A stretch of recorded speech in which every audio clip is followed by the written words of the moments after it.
All right. So tonight, Finance Bros, we are going to talk about a couple different things. And as always, excited to have Intentional Millionaire, excited to have Sim come up and join. And, we always like to talk about just different financial topics, what's going on. And of course, the culture gifts us with many different topics all the time to talk about. And I just think it's something we always have to keep in context when we're looking at, whatever it is finance wise, right? We're not all in the same space. So one person's decisions aren't the same across the board, right? We're different people, we have different circumstances. So tonight we're going to get into it. We're going to talk about Cardi B starting out. Then we're going to head into a topic which we have talked about several times, and that's that mythical figure of $100,000 a year. So I think it would be neat to review something and a video and really just get into what $100,000 really does and what that can do for you has changed a lot, even within just the past 2 years, honestly, with the market and all those things. So, and the economic conditions. So without further ado, I will start off. Let me bring up the Intentional Millionaire and I will let him introduce himself and we'll get this thing going. Hey, how's it going, everyone? How's it going, Perry? Going good, man. No complaints, man. No complaints, man. Glad to do another show, man. I always enjoy these, man. Well, it's definitely an honor to be here. And for those of y'all tuning in, welcome to the stream. We're going to have a great conversation tonight. And for those of y'all that don't know, my name is Tim, also known as the Intentional Millionaire. And on my channel, we talk about finances as it relates to what you can do as an individual to, one, believe that you're supposed to have and you do better. And then number two, go out and execute on those actual concepts. Absolutely, man. Absolutely. Once again, man, obviously glad to have you join in, man. Let's go ahead. Let's bring up Sim. What's up, man? Salute, salute. What's going on, fellas? Salute, man. Doing good. Doing real good, man. Doing How's it good, going? man. Glad to have another show. Man, going from the bag to the bag over here, huh? Yeah. Absolutely, man. Yeah, man. How you been, man? I've been doing good. I've been doing good. This is an interesting topic because I think it's like how is the air up there when you choose a bag over passive income? Like that's something special right there. It's a high class, but they used to call it a high class problem, right?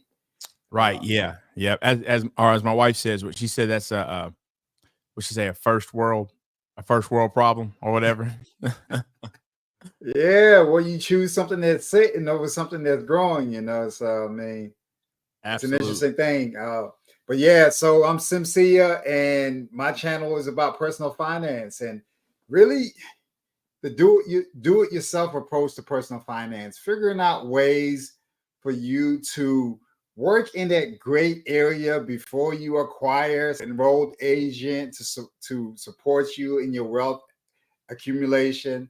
My channel is about really being able to start the conversation, putting you in position to have beyond an elementary level discussion about personal finance, whether it's understanding your tax situation, understanding the opportunities that you may have before you as a working class individual, or just overall understanding the opportunity to miss some of the pitfalls that come with life. If you can skip some steps going into the future as a young man or a young woman, I think that it puts you light years ahead of everyone else. They say that a smart man learns from his own mistakes and a wise person learns from the mistakes of others. So that's what my conversation is about, putting you in position in order for you to have those conversations and then just going up from there. Absolutely, man. Absolutely. Well, man, I'm excited and let's get into it. So I think it's important, right? We're going to start off talking about Cardi B. I don't think she needs an introduction. Superstar, I mean, to say the least, right? And really, I've actually been impressed, no joke, with her rise. Seeing her, I guess it was Love and Hip Hop. I never really watched that show. I've seen it on TV in the background before, different places I've been, but she's actually, I always say she's the one who flipped it the other way around. You know, it always was previous stars going on there, right? After they had their run years later, going to do reality TV. With her, she did it first and then flipped it into what I mean, I don't know that there's ever been a rise from what you would say reality TV to the level she's at or whatever. So you know, if nothing else, regardless of how people feel, that's impressive, in my opinion, anyway. So I think it's always important to give credit where credit is due. And then I've also seen her I've seen her talk about different things over the years that in terms of investments and stuff. So I know she invests, right? She does invest. She has multiple properties and things like that. So I did want to point that out. So the first thing is I think what's important to separate, they say you got to separate the wheat from the chaff, right? So first of all, from what I could see when I was looking, I looked and I want to say that her net worth, and you know, it's really hard to get to what someone's net worth actually is. I don't think there's a perfect formula for that. But what I was seeing in terms of her net worth was to the tune of I want to say 80 million, right? So right here. So that's a lot of bread, right? I mean, there's no ifs, ands, or buts about that. So when we talk about her decisions in terms of her decisions in terms of what she's buying and things like that, it's important to point out that when you do have money like that, it just puts you in another space, right? So I think when you see stuff online, a lot of times people just look at it in a vacuum, right? Like, hey, if she's doing it, I can do it, but it's just not that way. We know, and even comparing her to like Elon Musk or Jeff Bezos, that's another level, right? So I think it's important. So we at least have a basis to say, okay, $80 million. So I think that just is a figure that we'll kind of keep in our head as we continue to go through this. So what this thing is really about, Cardi B did a video. I think it was I think she was on Instagram Live to begin with. And, you know, she was just talking about, you know, that she would rather have a Birkin essentially than have rental properties. And she really goes into it. And she does give some details. So Offset has bought her several properties. They have some properties or whatever. He's bought her properties as a gift. She even said they go to California a lot. They thought about also buying a property in California. And that, you know, her tenant, she's got tenants that haven't paid rent for 9 months. So she's not getting that money. Now, she does have property managers. The problem with the eviction process, they're just too busy, basically. Because for those of you that don't know, if you evict someone, it's a court. You got to go to court. So it does take time to go through the process. And it costs money. So that's just a part of it as well. And she was bringing that up. So the gist of this is she's basically saying at the end of the day, I would rather just have the Birkins. And then that's where the whole conversation came from. You know, it takes on a life of its own, and people in the comments start talking about, well, Birkins, the value will appreciate, and it took on a life of its own. So let me go ahead first and just ask you, Intentional. Just at face value, when you hear, you know, I'd rather have a Birkin than rentals. And, you know, just with the basis that she did talk about different problems of renting, what do you think about that just in general? That statement anyway. Well, I think it's a few things to that, at least for me, when I think about what she said. I think one is, can a Birkin bag be an asset? I think it depends. I think one, you got to think about, she's a celebrity. So the first question come to my mind is she promoting? Is she sponsored?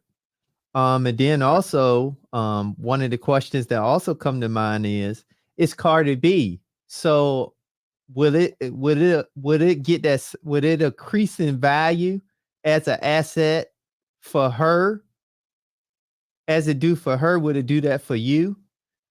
And I think those are some questions I would want to ask before I get so knee deep into what she's saying. Because a lot of times you find that when it comes to celebrities, their value and the things that they have may not necessarily equate to that same level of value or the same equal opportunity for a person like myself. So I say that that's just some questions that comes to mind for me. Yeah, I think those are, man, I think those are great points. I think those are really good points. Sim, tell me, what's your thoughts when you hear that at, face value? What are your thoughts as far as, the statements she made in general? I'm not a property. I'm not an investment property owner as of yet. I'm working on some. If we can get some concessions out here in this market, I can say that I think that the concept speaks about like really where she wants to spend her time or where they want to spend their time. And maybe the system that they have in place does not really allow them to be represented by the property managers, and it's forcing them to be present in order to force the tenants to go ahead and pay or to chase them down or to avoid situations where they're damaging their properties. It seems to me like right now she has the luxury of being able to choose not to participate in the rental market or in real estate and to choose a Birkin. That's one factor. The second thing is telling me that maybe she doesn't have the ability to really enforce, to be strict about what's going to happen and what's not going to happen. And she's saying, okay, listen, like I don't want to be stressed out about these people and what they're not doing. And as it stands right now, I can cover it, with some other work that I'm doing. I would say that there's going to come a time where there might not be something that's available to her, and she will have to figure out another way. I'm sure everyone else is dealing with similar situations where people are not able to pay and they're not in position, and they have the property management structure in place to say, hey, okay, they need to get out and just be done with it. It's just interesting to me that's a conversation. But I'll tell you one last thing. I was really surprised. I'm looking here online. If you look up Hermes Birkin, you see everything from $6,000, $4,000, all the way up to $250,000, $225,000 for the same bag, different maybe materials. It's just really interesting to me. I'm looking at a bag right now that's 220. It was 250, went down to 225. Interesting. I mean, it's still just material, whether it's animal skin or cowhide, or I'm not sure if they have vegan leather or what, but apparently there's a market for it. And maybe it appreciates like a Rolex or something. I don't know. Yeah, there's definitely is a market for it. So just for also a little bit of context, I looked, and this particular picture, it looks like this was 2021, and apparently at that time, these bags in this picture were worth to the tune of about $500,000. So, we have to assume that was 2 years ago, right? That her collection, and I know it's grown because I actually saw something else more recently. I think it was this year, maybe on her birthday, because I think she's 31. On her birthday, I believe Offset gifted her with from what I saw, was $500,000 worth of them. So that, you just do the math on that. We're talking $1 million, right? So I would assume it's more than that. I would say she's probably got a couple $1 million worth of worth of the bags, at least at this point. So my take, in general, when looking at it, is that's why I really think it's important to look, okay, what does she make, or how much money does she, is she worth? And honestly, where I do try to draw the comparison, although, and we'll discuss that, I certainly have an opinion on would I do that, right? But one thing I think is let's just, because Cardi B lives here in Atlanta. Her home, I want to say she purchased her home at 5.7 million. So you look at her net worth, right? And you say, okay, her home's worth 5.7 million. And I think this is what we forget to do when we talk about celebrities, and not even just celebrities, those people who have money. Now let's look at your average person. So your average person feels comfortable going out and, we'll just say they make 100,000, they'll drop $500,000 on a home. So you make 100,000 a year, you drop $500,000 for a home that you'll spend 30 years paying. Now, what makes more sense? Is it that, or is it Cardi B worth 80 million? And clearly some of that value is in the home, but her purchasing something worth way less than her net worth. I mean, what makes sense, right? So that's why, we would say that her dropping 250 on a Lamborghini, oh man, that's stupid. But well, the thing is like you make 100,000 and you bought $100,000 car. She's worth 80 million. She bought a $250,000 car and you're calling her stupid. So a lot of that is we got to start to look at the numbers, because there's all kinds of fish in the sea and they're all different sizes. So that's what we got to look at to really make the comparison. So that's my first thought at just looking at it. Am I surprised whatsoever, at face value that she would spend that much on bags? Not at all. It's no different than, we know tons of people lined up out there buying J's. And let's face it, nothing wrong if you want to buy J's, that's fine. But let's scale it down and take your typical fast food worker in the country, right? I'm from the country, worked in fast food. Matter of fact, worked at KFC, making $5.15 an hour at one point. So what do I look like making $5.15 an hour buying $150 J's? There's no way to justify that. There'll never be a way to justify that. And if you want to do it, that's fine. But $5.15 an hour, you look at, that's 200. That's your whole check for a week. Work 40 hours. That's your whole check for a week after taxes. There's no way to justify that for a pair of shoes.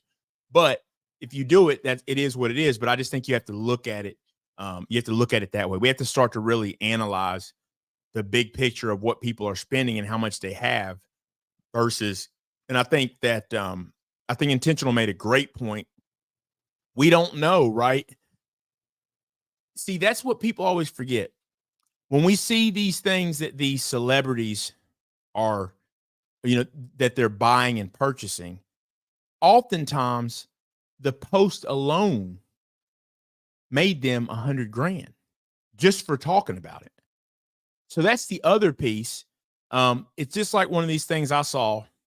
There's some online type of gambling type thing that Drake talks about all the time. And it's like, it come to find out, Drake's blowing 10,000 here, 20,000, 100,000. Come to figure out, they're giving him all the money he's blowing and then also paying him on top of it. So he takes no L at all. It's not like they're giving 100,000 and he gambles with that. No, here's 100,000 for you to blow. And here's 500,000 to pay you for doing this online. So when you have people sitting around talking about, man, that's stupid, gambling's dumb. Yeah, for you it is, but not for someone when it's paid for. And by the way, I think if he made money off of that, right, that they gave him to gamble, basically to lose, then he gets to keep that come up too, on top of his $500,000 or whatever. So those are things that I think intentional. That's an excellent point that we don't think about oftentimes. So let me just take a second. I do want to always acknowledge the chat. We always appreciate it. So I just want to take a second to do that real quick. Miss Yo-Yo's Closet over 50 is watching. Let's see. We got JT Coin Rings says hello. We got Wallyverse. Salute to you as well. Let's see. Professional Black Ops Cybersecurity for the people. Salute to the panel and salute back to you. And also Wallyverse says salute finance bros. And once again, I just want to say we really do always appreciate everyone who drops by, even if for a minute. Absolutely. Felicia H says, good evening, everyone. Let's see. We got Caramel Drip. Let's see. I just left the meeting with a mortgage officer. So I wonder if she is if she's looking at Caramel Drip is looking at buying. Let's see. We got that, of course, intentional. Talking back to the chat. So we got Orlando Minor right here. She can take the Birkin, and I'll take all the real estate. Shout out to Orlando Minor. He's salute. Yeah, salute, man. His I always love to see, man. His channel's doing excellent, man. I'm always happy to see people like him doing well. He's been around for a while, and just over the past couple of years, seeing him put out good content. I always enjoy that. So absolutely. And right here also Felicia H, the Birkin bag phenomenon with working and middle class people is exhausting. I do agree. I do agree. People look back at those bags and start thinking, man, I'm hungry. I can't eat this leather. You know what I'm saying? So I do think when times get tough, and that's the thing is, when times do get tough, you're gonna give up that bag for less than you pay for it. That's just the way that it works. It's the way that it works, man. So yeah, I did just want to acknowledge the chat, and let's get back into it. And just discuss this a little bit more, and then we'll move on. So, I think another point that's important is what I will add to it real quick, and then let you guys kind of give me your opinion. And even with you, Sim, while you may not be invested in property right now, you are invested. So you probably can speak more. I can speak mostly to the real estate, me personally. I have some crypto holdings and a little bit of stock, holding and stuff. And but you could probably speak more even on some of the other investing than certainly I can. Now, the way that I see the things that she was talking about, guys, the property management aspect, the challenges of a rental. There's no different challenges. It's easier than going to work every day. I mean, it's easier than the challenges of your job, in my opinion. Whether it's property management and all that, it's just a part of the process. That starts with good tenant selection. Now, some of this has probably got some stuff to do with maybe the pandemic and all that. You got to roll with those punches. We're talking about one-offs, right? If we're talking about that, to me, it comes down to good tenant selection. That's a part of it. And you manage the property manager. So to me, I don't think, buying a Birkin, I'd rather have the Birkin because of the challenges of it. Trust me. I know if I can go out here and get properties and find someone who manages them and does well, Cardi B has access to every property manager in the entire world. He can do it. A lot of it is she said she's too busy. That's the thing. Well, if you're too busy, you got to get someone who will do it the right way. That's the key. To me, that's really the key. And what I saw in the comments were a lot of there's just a lot of chit chat about, oh, they hold their value well. Oh, they this. It will never, ever, ever compare to a home, period, which is getting harder to get. Doesn't matter if it holds its value well. It will never hold value like a home will. Because let's face it, a home, right? Here's the thing. All it takes, when we know this, right? All it takes with Hermes is some story or some photos of these bags being made in some in some form or fashion that, not sustainable. and it'll come tumbling down. Now, will it recover? I do believe it will, but that's all it still is a product. So that's what we got to realize. Homes have their own ecosystem everywhere, right? So that's something where we just really shouldn't be really comparing. And then outside of that, I'll just say this. If I wanted the Hermes, all the properties will pay for it. That's why it's not even really a discussion about which the best investment is, because the rental properties can pay for the Hermes bags. It's not the other way around. And so I get both of them. So I get the rental properties, I get tax benefits, all that with it. They pay for, if the Birkins are a good buy, right? If they're good to hold on to, and that's whether it's Rolexes or whatever, the rental properties pay for it. And the difference is when you get those bags, once the rental property's paid off, I still got an asset that's paid for that's still making me money. If I get the bags, are you renting them out? That's what I'm saying. I'm getting a return now with rental properties and later. That's the difference. That's why rental properties to me is always the way, because with rental property, I get it now and I do get the appreciation for later and it's paid off. So I still get to keep the asset. And with what I got now, I can go invest in anything, stock market, Hermes bags, Rolex, whatever.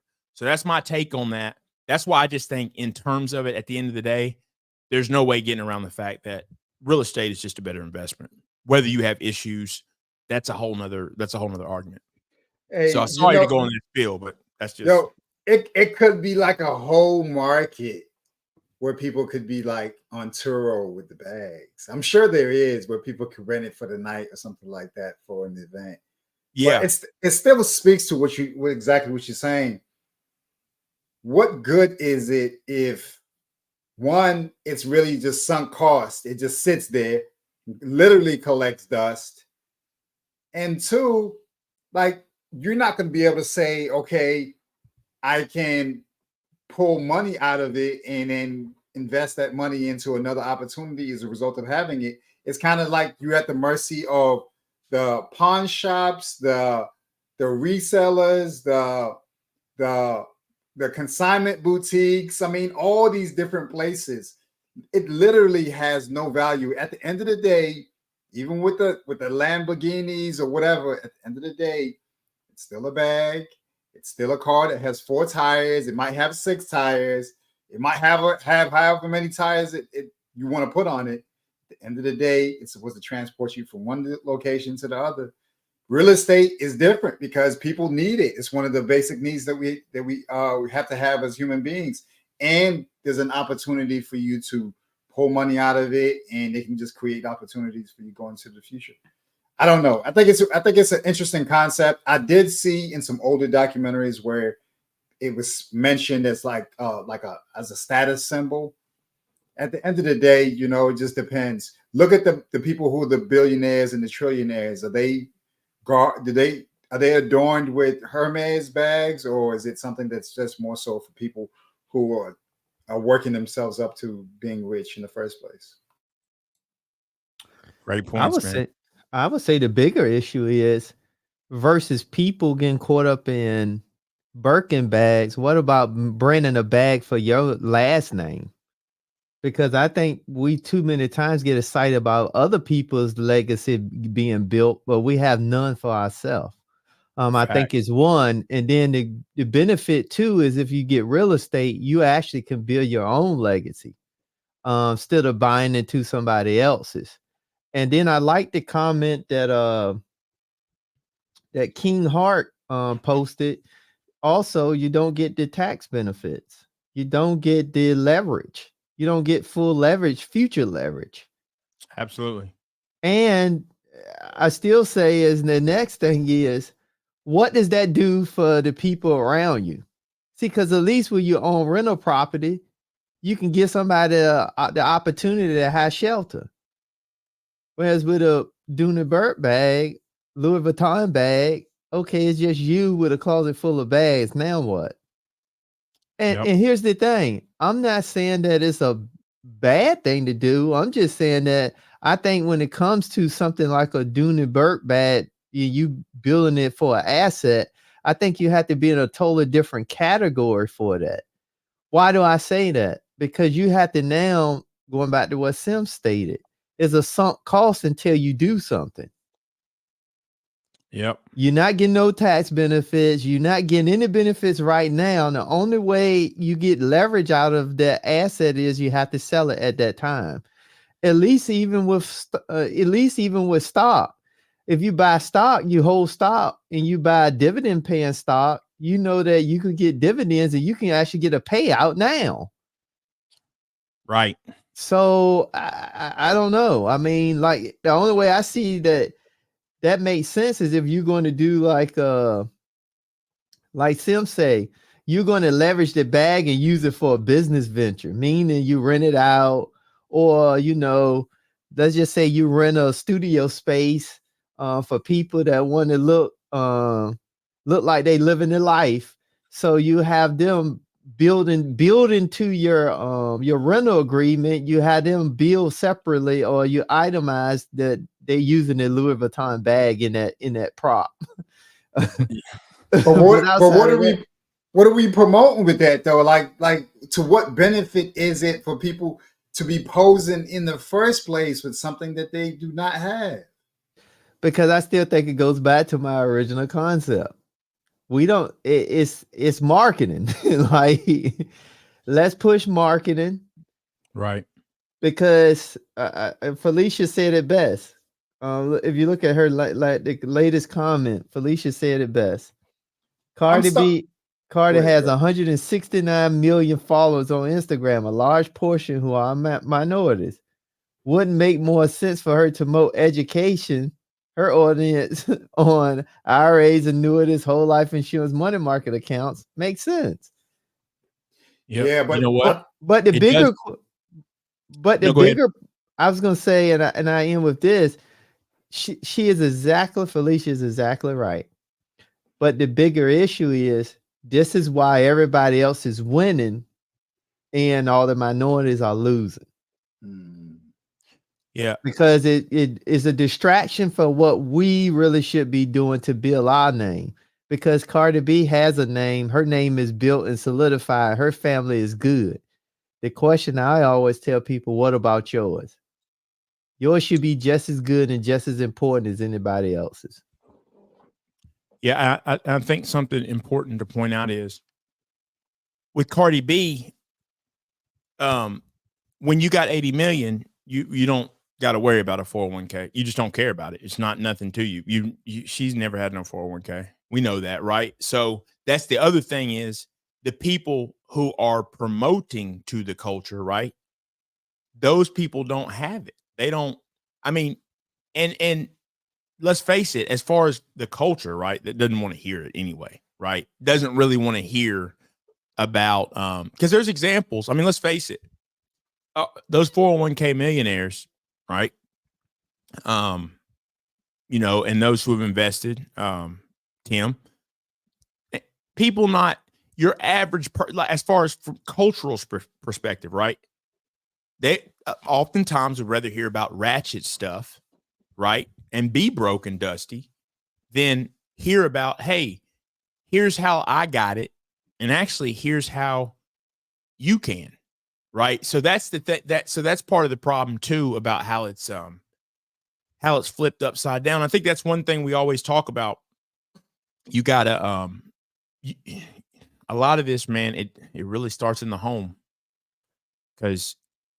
And not looking externally for people to be teaching this stuff, because at the end of the day, look, if I teach, if my boys are raised and all they ever know is 30% of what I make comes out right away, I don't know anything else.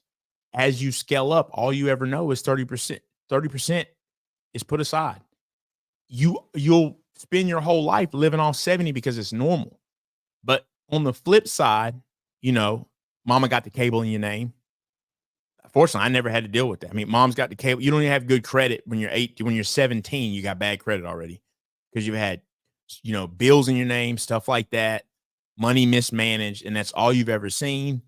Money being spent. I mean, look, I mean, there's literally kids seeing their parents buy drugs and stuff, and the heat's barely on. So it really does. A lot of it is that we are looking for the wrong person to do it, but I think there's got to be financial incentive for Cardi B to talk about those things, and that's part of the problem too. So also some of the marketing on 401k and those things, they don't spend money, obviously, right? It's not marketed like that. So I think that's part of the problem too. And I always say that it's no different than, we talk about, you hear this all the time. Every couple of years, you obviously hear NBA players shouldn't make that. Teachers should make that. Okay, who's going to pay for it? You pay to go see LeBron James play.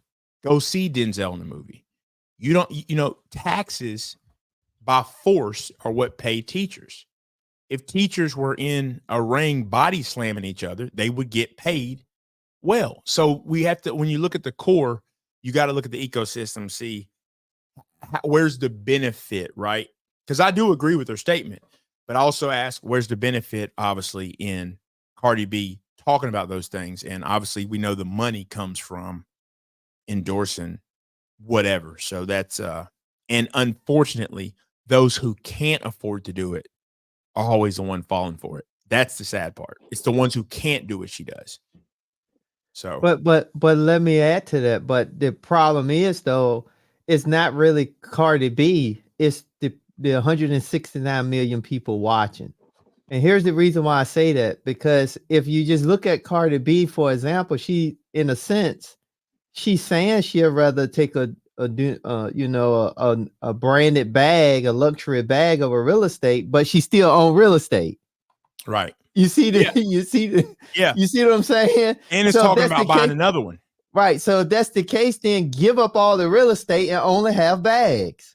Yep. See, and, but you're spot on. The audience has to be able to identify and pay attention, but we don't want to hear that. So one, she's giving the audience what they want, because here's the other side of that. I would like to know if she did start mentioning about even the real estate that she have, some of the benefits she have with said real estate, then my question would be, how many people would she influence to go out and get some? There you go. See, because and like you said, she has real estate, and there's a reason why she has it. Right. Because here's the thing that always get me when we say that, they promoting based off of the culture, but we have to know that once you get in a position that people listen to you, you have an obligation. It then shows your character on what you do with that obligation. You can squander it. Because most people that know, once you become a leader, you're a leader even if you don't want to be. Yep. If you got good character. And I think that's one of those things where, I don't know her personally, so I can't say what her character is. But what I will say is there have been some things that she said that put her character at risk.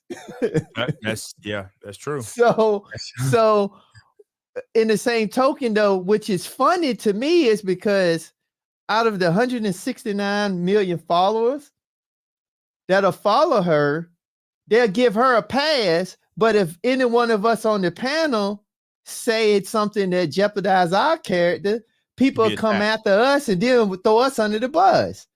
But she get a pass because she got Louis Vuitton bag. She get a pass.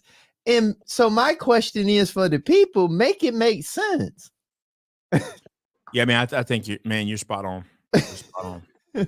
Yeah, I think that there needs to be some accountability in the sense that I believe that as we move more and more into the influencer community or the influencer culture, that there will be some sort of ethical accountability body that will be in place to say, hey, listen, you're not allowed to move the masses at large in one direction or the other, either with the things that you're promoting or not disclosing the funds and the monies that are behind the scenes. Like this whole Drake thing is a little bit questionable.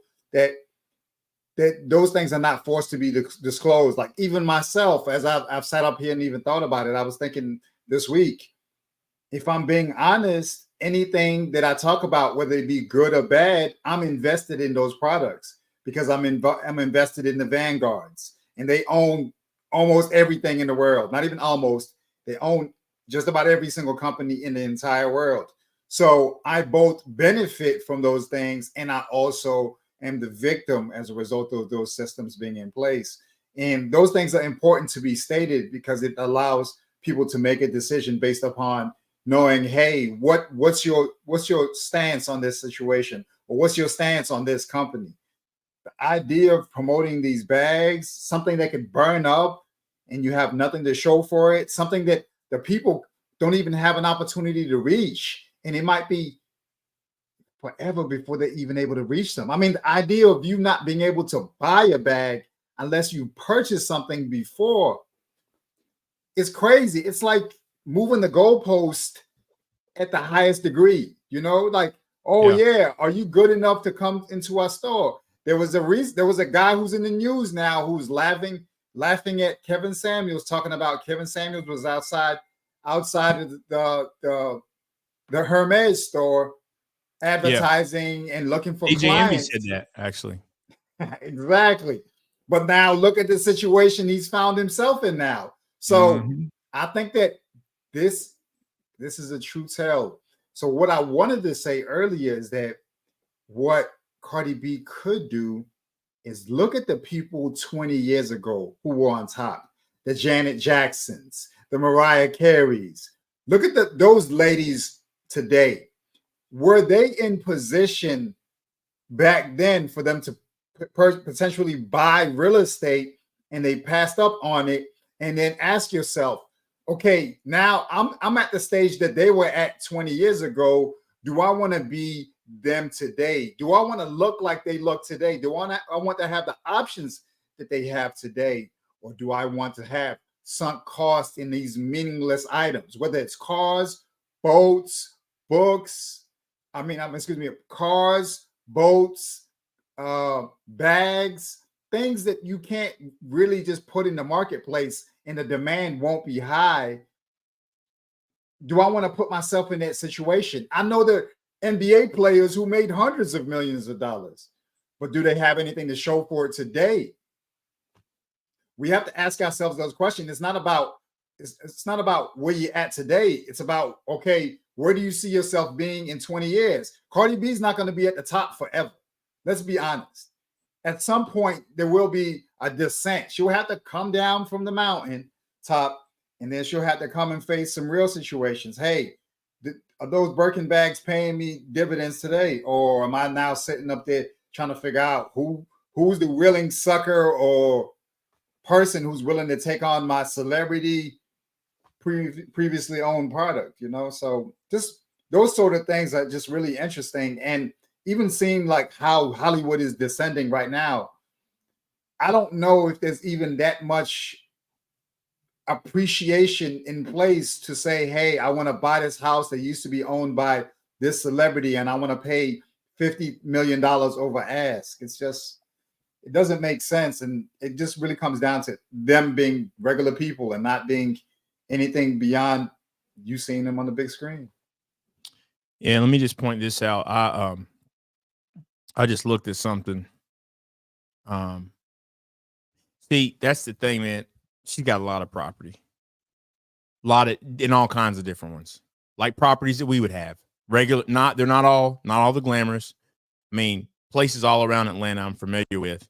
She owns different properties. She's got, and then she's got the nice ones. So she clearly has investment properties, right? These aren't just homes she has everywhere. And then the fact that one thing she said in it was, we've been thinking about, should we get a home in California where there are a lot? Should we stop renting there? So she's been putting forethought. We know she can afford one there. She's thinking about, should I do that? Because she's like, does it make sense? She's not dumb. So one thing I've heard Intentional say a lot, and I do agree, it's on the people, man. Because you can listen to sometimes people won't even listen to what is being said, right? they just all they hear is about the bags, right? But once again, she didn't say nothing about getting rid of the properties to buy bags. She just said, give me that, as a gift. And she might have just been simply saying, hey, hubby, I want more bags next time. Don't come in here like I was expecting a bag for my birthday, not these properties. I can afford the properties myself. Get me the bags. That I want to be surprised with bags. It could have been something as simple as that. So, I think that's something to look at. Oh, and just to go to your point, Perry, how do we not know is she using the income from the rental properties purchasing the bags? Yeah, you're right. We don't know. So that's the thing. So there's definitely factors that we don't know. And yeah, she's got, from what I just see here, and this isn't just conjecture. I mean, there's literally pictures, showing, multiple, homes everywhere. So she's got a lot going on, obviously, and stuff like that. So, something else, Orlando Miner said, he said, right, most people don't care about 401ks and stuff. Me and JT talk about it, talking about pocket watching with JT, all the time. And, that's the funny thing is, like, when I talk to my CPA, I ask him questions. Anyone like JT, man, CPAs can just tell you, how are people getting rich? And here's what's so funny, because I've talked to both you guys several times about I've talked to both of y'all several times just about the crypto and the challenges. You're talking about ethical, right? It's such a challenge. That's where I've had a difficult time, is you're trying to teach people about it. But see, in real estate, it's so regulated. Now, obviously, with this whole Caesar Pena thing, people still find a way to not do things the way they should to protect themselves. Because there's protections. You can be an idiot, and they're going to make sure if you buy that property, you can afford it. They know you can afford it. There's protections there, right? Now, what you do as far as, do you keep a job to pay for it? That's another thing, but it has been kind of proofread, if you will. Crypto, it's the Wild West, right? So even if you try to guide someone through it, right? I am in a position where I can sit back, put the money in the market, and leave it. Not everybody else is in that position. And there's no protections. There's nothing to check to make sure they can. So you're always in this position like, man, you want to teach people, but at the same time, you don't want them to go bury themselves because they don't really understand it. And, but I think that's where, I personally do feel you have a duty not to steer people. That's why I always try to say, even with crypto, I've always tried to show people, here's what I'm doing. It really is, you do what's good for you. And I always, I really do practice what I preach, but a lot of people aren't going to do that. And you do have to do your due diligence. But yeah, a lot of this stuff, man, we could definitely look. We could just look and ask a CPA. They'll tell you. Anyone who sees the money flow, they know how the money's coming in. They already know. JT would already tell you, the people making the bank, they own businesses. They invest. This stuff is really simple, but we just would rather focus, for some reason, we would rather focus on trash, man. Stuff that you just don't have to have, and nothing's wrong with having nice things, but you when it costs you, I just don't see how people don't look around and realize, like you said, Cardi B is not going to be on top forever. So at the end of the day, what do you have left? And it's sad though, but yeah, I believe it's the people. I absolutely believe it's the people. I also want to say, shout out to Crypto Space Media. Me and him go back, for sure. So it's definitely been a while. Just chatting back in the days of the bull market when times was good. It seems like economically everything is in the in the tank right now, but that's just part of the cycle. That's just part of the cycle. To me, it's always a good time to invest. It's just how you do it and and what you do. the way that you do it and stuff like that. So just wanted to point that out. But yeah, I thought this was a good one to touch on. Just because I just saw all the comments and I saw so many people justifying the bags. And without really knowing, it's like people will rush to take up for it, but without really even knowing what the heck's going on. Like I said, we don't know, but what we do know is she does have properties, and she's she's made some good decisions as far as financially. And that's the thing is too, she owns these properties. Whereas, a lot of rappers forever were renting, they didn't own them. And she does own these properties, so she's made some good decisions. So you always do like to see that. But yeah, it's pretty cool looking on here and seeing actual. I mean, she's got some properties like I got, even just some really basic ones that she probably just got a good deal on and bought up. Yeah, but I think that's the bigger problem. It's because she did some of the things that we're talking about where where most people kind of fall as definitely starting out, but she's promoting something that's more at a higher tier, somebody that's more in a celebrity status that has the extra disposable income to burn. See, because I think that's the bigger danger. And just the bigger issue is overall when it comes to celebrities is really they promoting the wrong things for the culture. Let's just call it what it is. But is it promoting though? Let me ask that. The only reason I say that, and I don't really know the answer, right? The reason I'm saying that is it was a live, right? So a lot of those lives, obviously, they're just natural, doing whatever. So the question really is should she say, you know what? I really would rather have this, but maybe I shouldn't say it because of who it would affect. Now, me personally, yeah, I definitely believe I should. Like, I don't believe I should sit up here and say, hey, I'm going to sell a property. I'm about to sell a property and go put it all in Ethereum. Even if I was going to do it, I wouldn't say that because I just don't think but that's me personally. But is she obligated to do that? Well, she's not obligated, but I think that's what we talk about.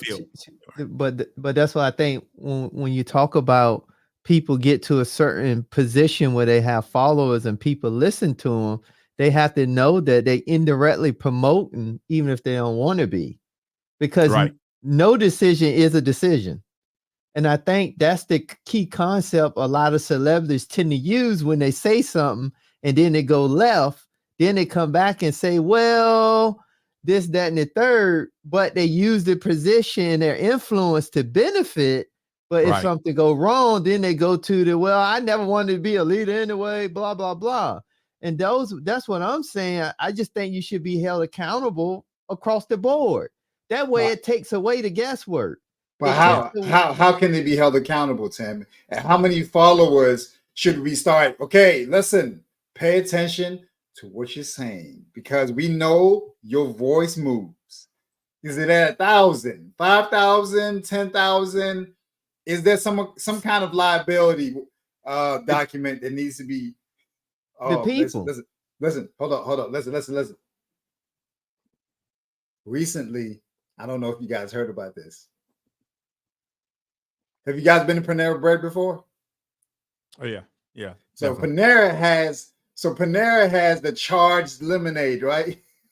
The lemonade that has the caffeine. Mm-hmm. So a young lady, I don't know all the details, but a young lady who had a heart condition goes into Chipotle, right? The same way someone in a bad financial situation sells something in order for them to get a Kelly bag, right? Should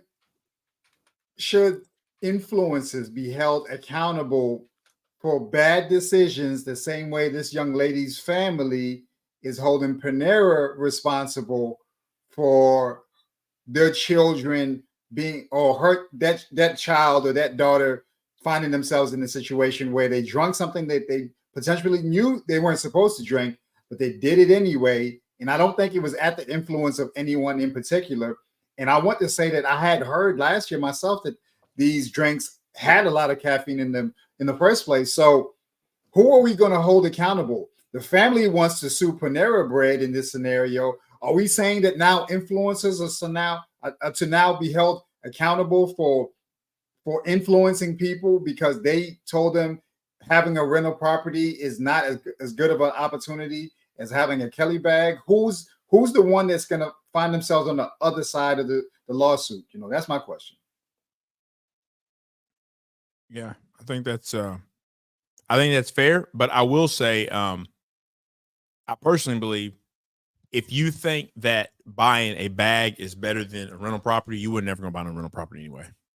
Because your mind ain't right. You're not gonna buy one anyway. If you really believe that, then you'll just take anything at face value.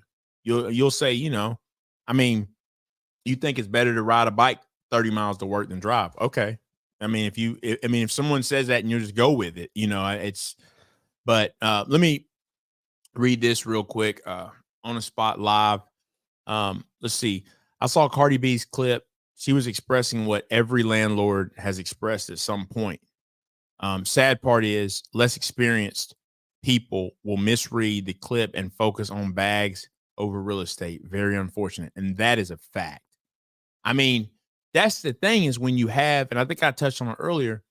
I mean, it's like a job, right, man? There's going to be challenges in the job, but you don't just walk out, right? So I'm saying, I mean, it's just part of it. And that's part of real estate. There are challenges, but you also build in if you're managing them right?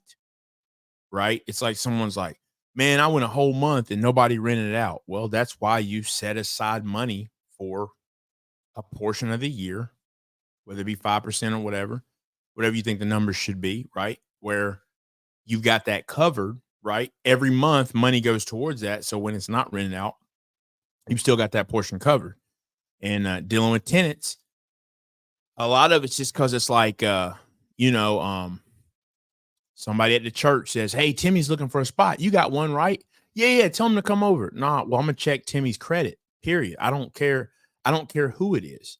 Like, that's part of the problem too, is you just let anybody in there and people aren't managing them right. So you do that like a credit check, right? And let's face it, if you go through and look and you do see where someone's lived in different places, they pay, they haven't had any evictions or anything like that, it'll give you, you can even really do credit checks. I mean, it'll give you an indication. I mean, but if your credit is 400, and if your credit's 400 and it's like you've had like an eviction, why would I would I rent to you? So that's other things we really got to do. You really do have to do your due diligence. And I think so. A lot of that on the front end will stop you from having, will stop you from some of those challenges. But I agree with that. Definitely. There's no doubt that those are things that any landlord has dealt with, but it's just a part of it. I think it's absolutely just a part of it. So, anything else you all can think of about, in particular about this with Cardi B and, and just in general with, celebrities and the statements that they make. And, but yeah, I ultimately do put it on the people. Now, the reason I do is because I know my journey, my financial journey, and I had to go get it out the mud. I had to learn. So, and I know some people say, but those people aren't you. Well, I don't know what to tell you because I did the work. So I don't know what to tell you. I mean, I did the work. Nobody did it for me. And I could go pull every single book I had to read, listen to get it. And if you'll just hop on the internet and listen to anybody, you weren't going to get it anyway. You just weren't. I mean, that's my thought on it. And like I said, I feel like it's an obligation, certainly like for my kids, to teach them and train them up in that certain way so that all they know is doing things, is doing things the right way.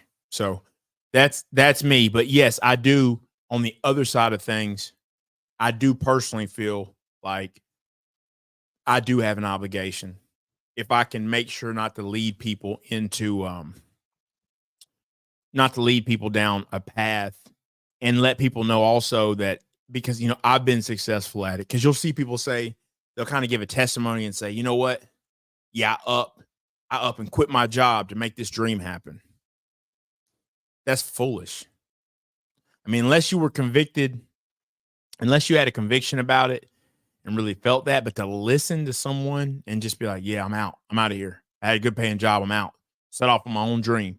That's crazy. It doesn't, you know what? The people who it works for speak up, but the tons of people it doesn't work for don't say nothing. And there's way more people who have left their job to follow a dream and got busted in the lip than people who made it, you know? So I think it's a few things to that. I think you got to dive deeper when you talk about, those things. One is, I would say that when it comes to people and listen to people online, I get it because some people don't have nobody that they can go to, and because their environment may be kind of messed up, so they go to someone that they feel is relatable to them in their situation. But I think people have to learn how to have discernment. One, that means you sometimes got to sit still and gather more information before you do anything. And two, I think people need to trust their instincts, because most of the time your instincts can give you a warning if something is not right. We just ignore it because we never tuned in and paid attention to it. And then I would say the last thing is, I just think that people want to hear what's easy. Yep. Because they don't want to go back to what you stated, Perry. They don't want to do the work. I want to find the easiest way to get the biggest and best outcome. And I think that comes with the discernment of taking the time and learning and understanding. And then when I go back to what Sim asked, so who do you want to hold accountable? I think the audience, the people, should hold the celebrities accountable. The problem is people get so one-sided, meaning they pick sides and you never get anything accomplished because people are so what's the word? So infatuated with the celebrity that they almost treat them as though they can't do no wrong, or hey, let's give them a pass. But in that same token, they wouldn't give us a pass. Right. It's kind of like, the best example I can give is people so quick to judge or convict somebody before having all the evidence. But when it's them and somebody they love and care about close, then they want everybody to give them a pass. But you should keep the same energy you started with. So the goal is you should have the same energy, whether it be somebody you close to you or you don't know, because you don't have enough information to make a decision. Yeah. I think those are excellent points. I like Tam says she's going with the Birkin. Yo, listen. This is what I say. There we go. We just talked about influencing.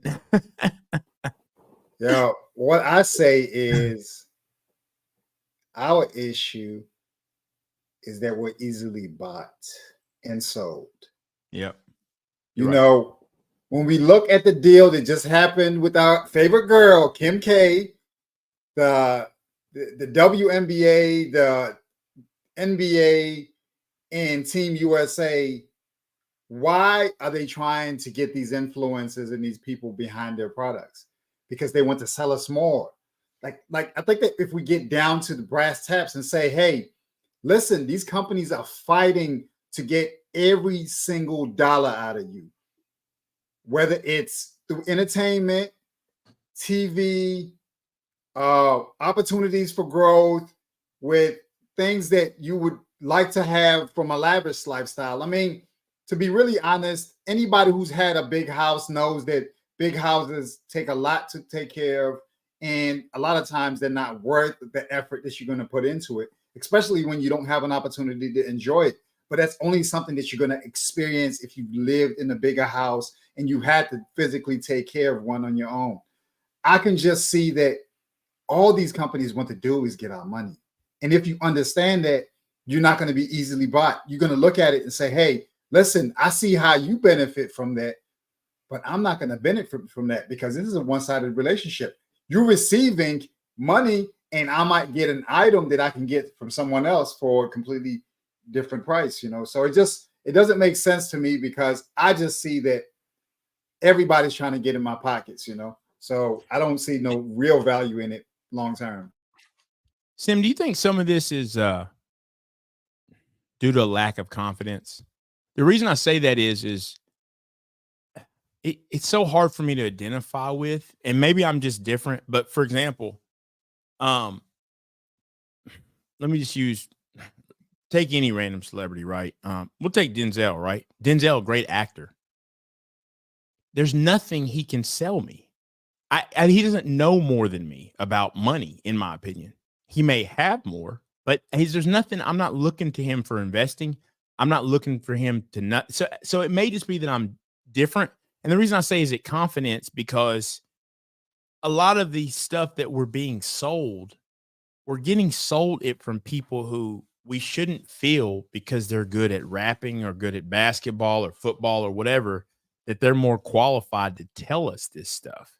That's the thing about it. Because, you know, we always talk about confidence. That's the thing right now. We can talk about crypto right now, and I can answer any question you got down to the mechanisms that make them work. It's because I did the work, right? So the confidence comes from, like I said, reading the books, doing the work. But to be sold on something or some just idea from someone making a blanket statement, that's what is so hard for me to identify, even if you, regardless of the background you come from. I just think it makes it so hard. But I think you have to remember, though, Perry, the thing about it is most people are not leaders. I think You're that's right. the first thing you have to identify with. Most people are not leaders, and because they're not leaders, they're just looking for something to follow. Let me stop you real quick. I didn't mean to do that, but you hit the nail, and because I say that all the time. Here's something, man. I've always said this, even when I was younger. Hey, there's a party tonight. Hey, y'all trying to roll? Yeah. Comes time. Yeah, y'all rolling? No. All right, I'm out. Oh, you still going? Yeah. I wouldn't not go because I'm gonna do me. I've never followed people. I'm doing me even if I do it alone. You want to come? Come on. If you don't, I'm going anyway.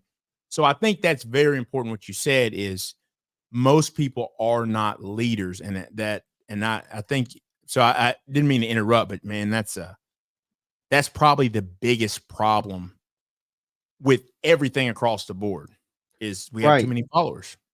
Right. But I also think that's why I'm saying, though, when you identify that you can lead somebody, then that's why I think you should have some discernment and understand that what you say does matter.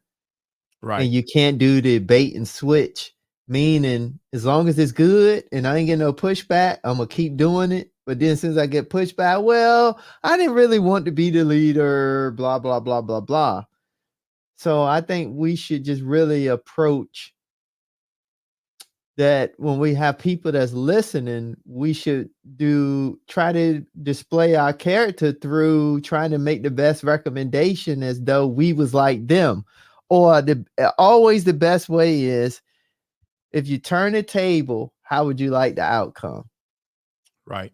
And a lot of celebrities don't do that because they only there for their particular gain or come up or whatever the case may be, or more or less, most of them is just for relevance. Right. I mean, because if you know, not to get off topic, but if you think about the Will Smith scenario with Jada, the last thing was just all to try to promote her book, which didn't sell well. So it's yeah. But look at how that caused so much. It just added to the current trauma that we already have with men and women in, you know, just in the world. And for her to come out with that, it wasn't about to help promote that. It was to really just take that, use that as a gateway to get in and be in the forefront. And now let me promote my book. Yep. Yeah, you're absolutely. But by doing that, look at all the damage that was, I like to say all the collateral damage that was done because of that. Yeah. So I think even if we don't want to see, because I learned a long time ago, when you become a leader, even if you don't want to, you got to know that you have a responsibility.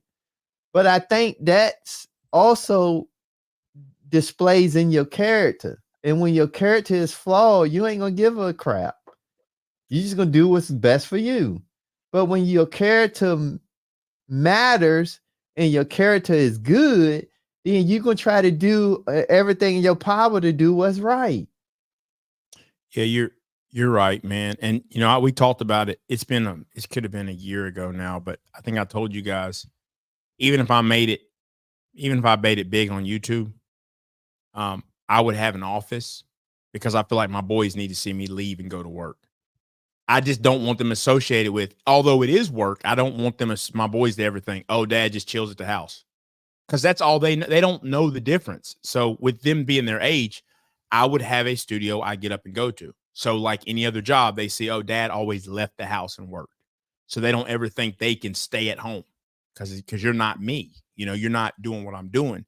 And we have to always watch out who's watching us regardless. Now, those are my kids, right? So maybe a little bit different, but I do think if you're worth your weight, right, you should feel obligated to make sure you're not misleading people and stuff like that. And that's even if it just says, even if it had been a slight, hey, don't get me wrong. Now I do own properties and quite a bit of them, but so I definitely, I think it's excellent.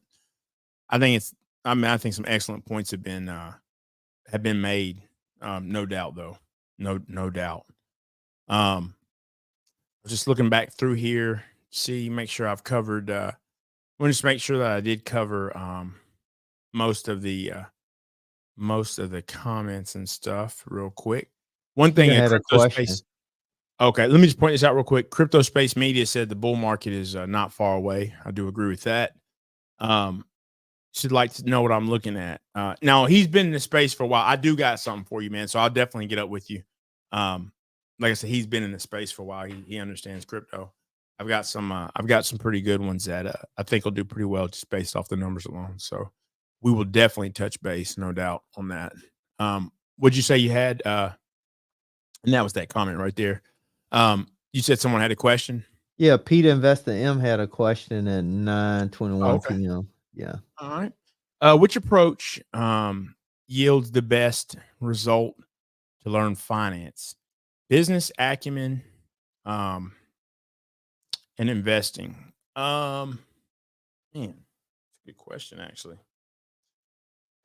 So me personally, man, mine's mixed with a little bit of everything personally.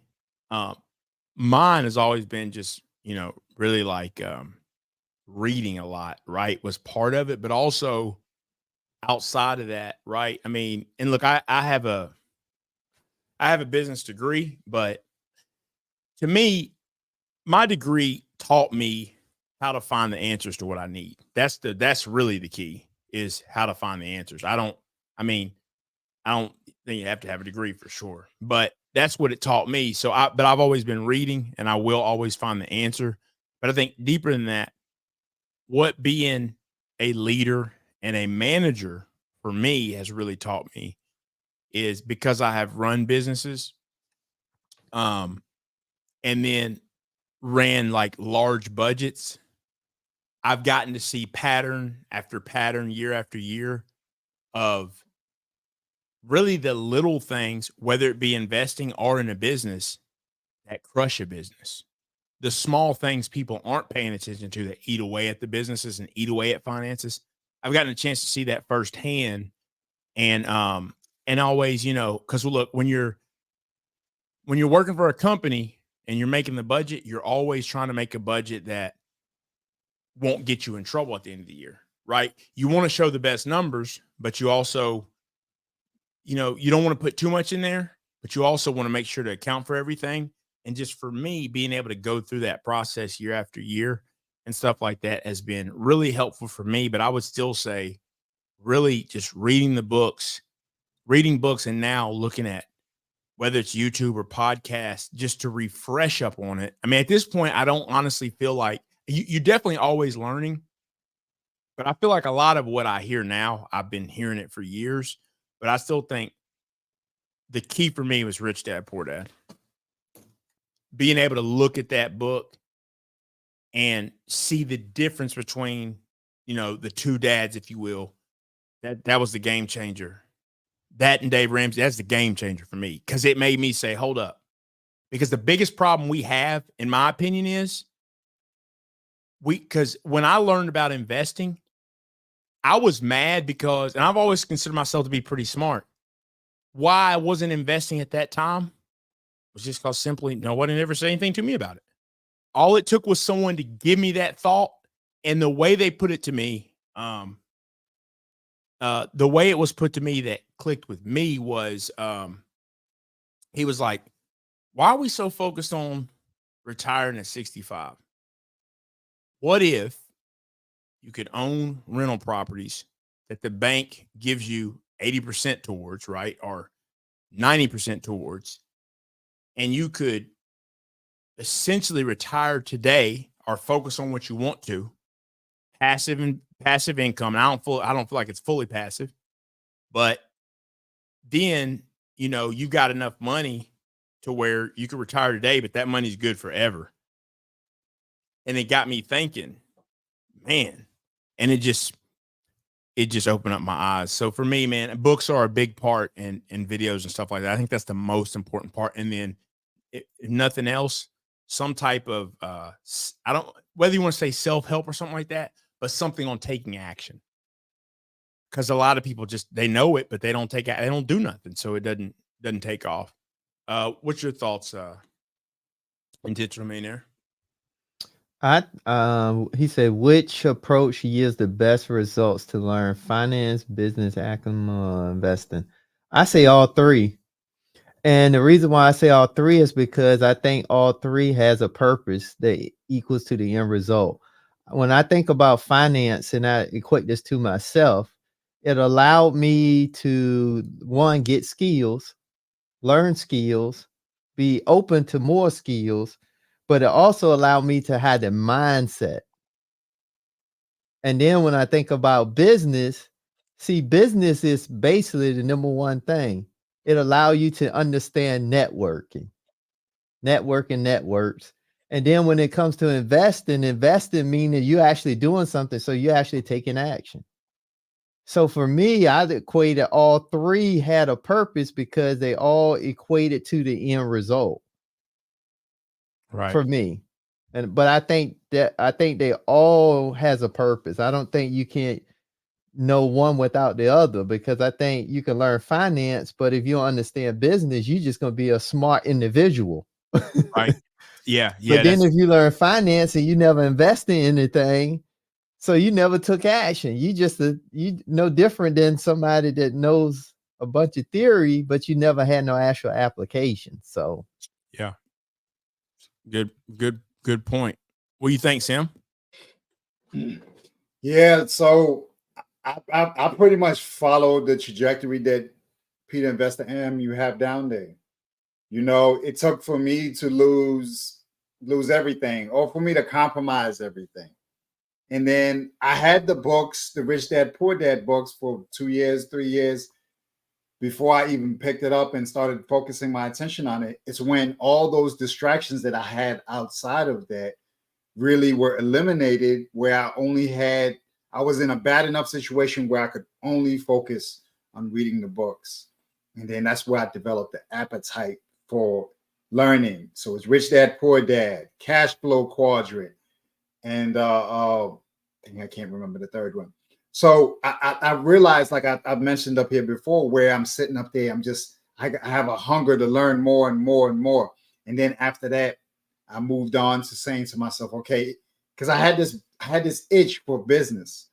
So then I moved from there to understanding the credit game. I said, man, once I learn the credit game, they're not going to know what to do with me.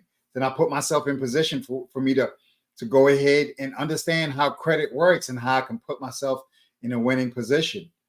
So then when I went from there and I'm running a business And then I'm looking around and I'm looking at my peers. I'm the youngest guy on the dock, or the youngest guy, in the operation.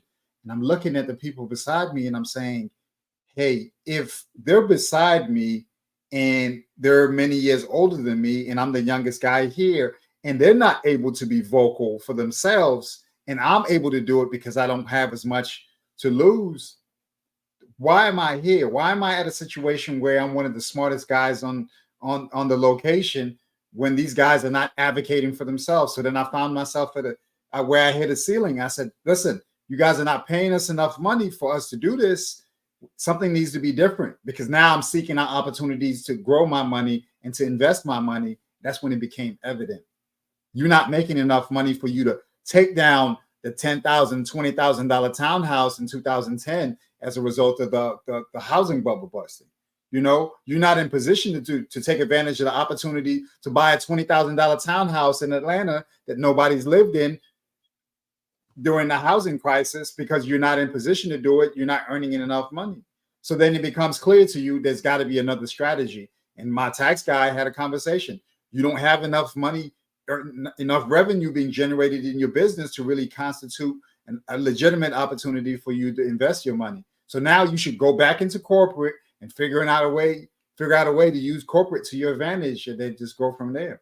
And that's why I'm at here today. My goal is to follow the model like Tam and the Women in Linux group talk about, leveraging your tech income, leveraging your high skilled income in order to put you in position to take down opportunities, whether it's putting yourself in position to be an accredited investor, putting yourself in position to have an abundant amount of money over and above your living expenses that puts you in position to invest and take down deals. It has to be a situation where you're getting properly compensated for what you're doing and you're not just barely scraping by. But my specific experience was one where I had to learn, and then I had to be involved in business on my own. And then it was through me learning in my business that I didn't have the investing position in place for me to actually take down deals. And it's only now in corporate where I have an opportunity to invest into the stock market, into my retirement. When I was in my own business, I wasn't in position to do that because I was barely scraping by. But you're not going to have the ability to see that if you're just excited to be making some money, but you're not in position to take down any deals or do anything over and above surviving. So that's what happened with me. And I would say you just have to assess that. One of the metrics that I've observed personally is that if my counterparts, the people beside me, don't have the ability to be able to have a stay-at-home wife with a house full of children, and they're able to live in a good zip code with a great school in that area, if my counterparts or the person that I'm working alongside does not have the ability to do those things for their family without being super stressed out, then I don't want to do it, because that's not a lifestyle that I'm seeking for myself, where I'm struggling to be able to just scrape by and just look like I have something, when at the end of the day, you have nothing to show for it. Yeah, man, that's absolutely great. Great point. And I second that, man. I still regret how many years I carried around that book. I moved different states and had that book. Somebody had given it to me. Rich Dad, Poor Dad. It was on the shelf. Man, if I could have got those years back. But I was forced into a position, I mean, basically a low, where it's like, I got to come up, like I can't. And also, I was working, and I remember I've essentially have been the youngest person, in the transportation industry. I mean, a lot of people get in it, they've been in it a long time. So for years, I'm just now, man, I've always been the youngest, even to this day, almost, in the industry I've been in. So I've always worked with people that are older, and some of the guys, different places, like some of them, they just weren't really happy about the job. It wasn't even about pay or nothing. It's just that they were making big bucks, but it was about, they just weren't happy with the job. And I remember we were chatting, and they were like, man, sucks for you, man. You got like 40 years left. And I remember it pissing me off, man, because it was like they were thinking like it was almost as if it was like I have no control over my circumstance. Like, you don't like it here, but you're insinuating I just have to take it for 40 years and I can't control. And it just pissed me off. And I was like, nah. Mm-mm. And that's when I really went down and started digging in and find out how to get a property and just, taking that leap. And then you get one property because you're going to have naysayers. What if someone won't rent it out? Well, if the numbers are good enough, trust me, they will. So it's just like, and then once you get one of them, you start to figure it out. And then, just the last thing I'll add to that, I because I think it's always important. What I would tell people is, and I'm not even talking, when I say this, I'm not even talking about divorce. I'm talking about from the aspect of choose your partner wisely, because on your journey, you got to make sure it's someone who's down with what you got going on. I mean, my wife doesn't understand. She's not as, I don't even call it risky, right? But she's not the risk taker I am in terms of investing. She's very heavy 401k. That's her comfort level. But I got someone who trusts and is cool with, hey, real estate is what I'm trying to do, and supports that. So you got to make sure that you don't have someone who's like, because that's not their thing, they're like, well, no, we can't do this. We can't, it'd be detrimental. It would be detrimental. So I think that's an important thing that a lot of people, just don't think about, as far as thinking about their partner, and the fact that can just be another asset towards building it, if that's what you choose to, if that's what you choose to do, or whatever. But yeah, I think, I definitely think when it comes to investing, though, you just wish more people would get involved, because we're in a place now where, the way I see it, if you don't find a way to invest soon, I just don't know how you're going to do it. I don't know how you're going to pull it off or be able to survive at one point. So, I mean, Perry, I was hearing in 2011, 2012 that, NFL or NBA players ran out of money building subdivisions down there in Atlanta, man. $20,000 brand new unoccupied townhouses, man. And they just needed somebody. They just needed a body. I even myself here locally, I had been to houses that had not been lived in for like four or so years, from 2008 to like 2012. Nobody had ever been in the house, and the house was essentially brand new, So just seeing stuff like that, you got to be in position. Like, look at it right now. I mean, people are going to get to a place where they're desperate. And if you're in position, you can take down deals. You can figure out some kind of creative way to potentially do it. I'd be curious to hear how Orlando miners, looking at things right now, because from what I hear, commercial real estate is at a discount, an extreme discount right now, Mm-hmm. Yeah. Yeah. And, even with me, and we will wrap this up pretty soon, guys. Even with me, I think you just have to get better at how you acquire the real estate, right?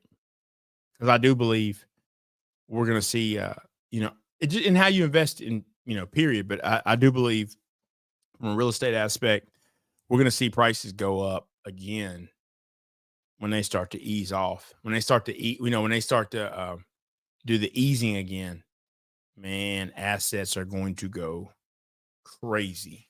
I mean, this is the real deal. I'm really saying now, like, and I really mean this, man. How are some people going to be able to get a home? I mean, I really don't know. This is the real time where it's like, now, we talk about 100,000. That's not, I mean, it's not enough. If you're in the country, deep in the country, yeah, but we know deep in the country, it's like the money, you don't really make as much, you don't have as much opportunity anyway. You can make the same money, you don't have as much opportunity. So yeah, man, it's really, to me, it's really getting hairy, and we're really at the beginning of it, and stuff like that. So, but yeah, I thought this was a good topic. I didn't even know we would go that long on it, but but really, man, it's just something that it's very relatable. There's just so much, and we were just talking about Cardi B, but I think there's so much more, so many other aspects and things about it, and other whether it's rappers, other as far as entertainers in general, that we do see their influence, and the people that get so-called led astray. It's sad because you don't have the resources to do what they do, but you take it and run with it, and it will end up in disaster. Let me say shout out to Uncle Stu. Seat at the table with Uncle Stu. Definitely go check his channel out. Go check his channel out. We're all big fans of Uncle Stu. Matter of fact, I got to give him a call. But guys, any other thoughts? Any other thoughts about this in closing it up? I'll let you close. And Intentional Millionaire. Any takeaways? Anything like that? I just say for everyone listening and tuning in, first thing is just know that one, you deserve whatever you want for yourself financially. You just have to do the work. And two, you have to go out and execute. Nobody's going to do it for you.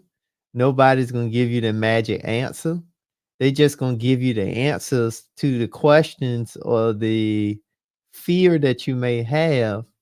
They're just going to give you the answer so you can do something. Just know that you are going to run into roadblocks. You're going to hit your head a couple times. It's going to be a few challenges, but that's okay. At the end of the day, you're not gauged on how many times you went through the challenges. You gauged on, did you hit the goal? So I say just focus on those things. Use social media as a tool to create leverage, but don't use social media as the tool for all the leverage. And what I mean by that is you use it so you can gain more information and knowledge, but then you have to go out and do something so you can come back with questions. That's all I have. Absolutely. Absolutely. And you, Sim? Yeah. So this is an interesting conversation, and this is a graduated conversation. We have to make sure that this is a high class or high level conversation that many of us might not find ourselves in the position to even consider. I think that it begs to be something there that makes a lot of these influencers more accountable, and that could be the same exact position we find ourselves in going into the future. People who are speaking on financial matters, like, are there things that they're presenting out there as a form of transparency? They're saying, hey, I benefit as a result of you taking action from today going forward. I think that we have to make sure that the people are not being misled to make detrimental decisions about their finances. Like right now, it's all about putting your mask on first before you can put on anyone else's mask. And every single dollar, it's November 2nd. So we only have less than 60 days before the end of the year. Put on your mask. Make sure that the decisions that you're making about your finances from here going forward are going to benefit you. Just know that the higher the interest rates are out here, the higher your credit card bill is going to be, the more difficult it's going to be for you to pay off your Christmas spending and alike. Don't allow these companies to win more than you're going to win. And you don't want to find yourself at the mercy of a layoff, at the mercy of a breakdown, at the mercy of any emergency that could take place out here, where you find yourself out here on the streets, sleeping in Walmart, sleeping in the bank, sleeping at the shopping centers.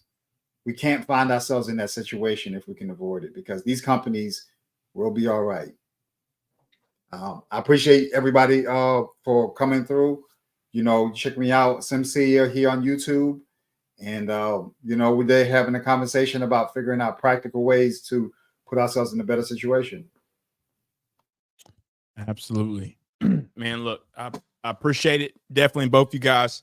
As always, I enjoy it. For me, I think the thing is we have to obviously continue to learn, right? We always have to be teaching ourselves. So we can't depend on other people, to necessarily give us the answers. But at the same time, I do feel like um, we do we do have an obligation. That's my opinion. And something I really like that was touched on was leadership. Something I told both my boys this morning was, that I said, you're leaders. You don't follow. We don't do what other people do. Um, we can reach and teach, but we don't just follow other people. We have to set the tone. And I believe that's what you have to do. Certainly when it comes to your own finances, you definitely need to be able to do that. But I think that these things like these issues, whether it's, buying the Birkins with Cardi B, we also see kind of an exuberant lifestyle with Floyd Money Mayweather. You have to realize that you're not them. We are not them. So while they may be able to do that, that doesn't mean that that's the right decision for you. And I think you have to take your finances into your own hands at the end of the day, and also work with professionals to figure out what the best route is. But you have to, if you're going to get anywhere at this point, the way the economy is going, you're going to have to take action. That's what it comes down to. So once again, as always, we're the Finance Bros. We just enjoy having these conversations and just trying to spread a little light on finances. And we hope that you are successful in your journey. And we will see you next time.